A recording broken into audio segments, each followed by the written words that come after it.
E aí?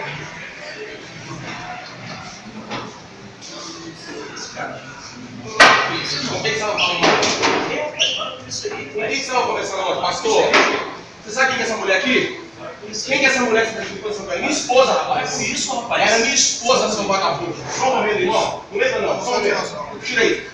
Ela é minha esposa, rapaz. Ela é daquelas putas do Rio de Janeiro, você conhece não? Só um momento. Não foi a mão ninguém. Não pode não. Ô Júnior, bora Júnior. Ô Júnior. Não pode não. Ô Júnior, Júnior, não Júnior. Corre não, rapaz. Ô Júnior, não Júnior. Fica aí, vagabundo. Pastor de onde? Seu diabo. Você quer que se ligue com minha família? 18 anos. Júnior. Ô Júnior. Aqui, pode.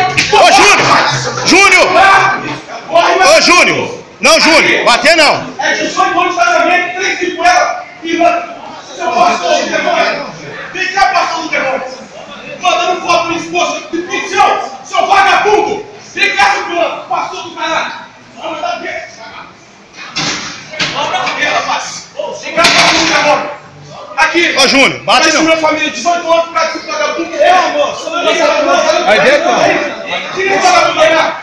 Esse mundo vai ser essa cozinha. Isso é porco. Essa mulher que luta comigo, rapaz. Porco. Aqui, porco. Tá aqui suas conversas. Porco. Isso. Seu porco. Seu imundo.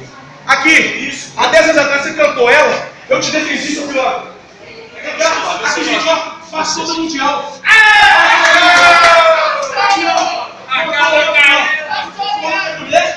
Marcou com ela, só que deu domingo mais passou que esse vagabundo. Vem cá, piloto! Vem cá! Ó, e quem botar vai cair, porque você é campeão brasileiro de jiu-jitsu. Não vai mano não. Vai mano não. Tá na cara, eu vou te manchar aí. Vou botar dentro do micro-ondas.